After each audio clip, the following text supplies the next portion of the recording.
Alright, isang mapagpalang gabi sa ating lahat mga kapatid, no? Andito tayo sa SM para magsundo sa ating sis. Alright!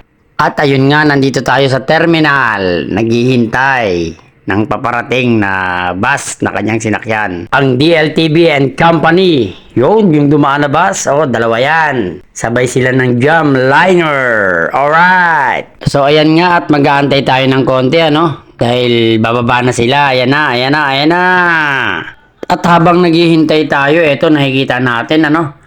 Kung ano ang itsura ng terminal sa gabi, no? Ang daming kumakain. Alright. So, ganito ang sitwasyon dito sa terminal. So, ito na ang hinihintay natin. Sis, yo, long live sis. Dami mo dala.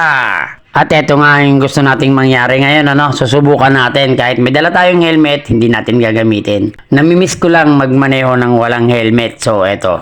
Susubukan namin. Alright. So, ayan, pinagtitinginan din tayo, no? Kasi nga, wala tayong helmet. Eto, yun, magmaneho na tayo. Start na tayo.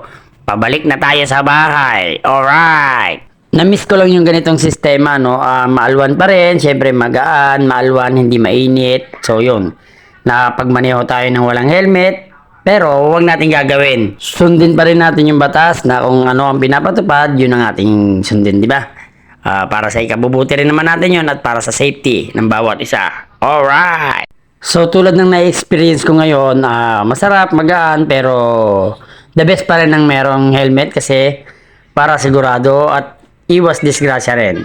At tulad ng sitwasyon natin ngayon, dahil wala tayong helmet, so mag-iingat tayo, lalo-lalo na sa mga likuan or sa mga kurbada. Kaya eto, hinintay talaga natin na mawala yung mga dumadaang sasakyan bago tayo tumawid. Yung at kahit papano ay na-experience ulit natin na magmaneho ng walang helmet. So yon, para sa mga susubok, huwag nyo nang gawin. At ito ay parang napakadelikado para sa atin. Ride safe mga idol!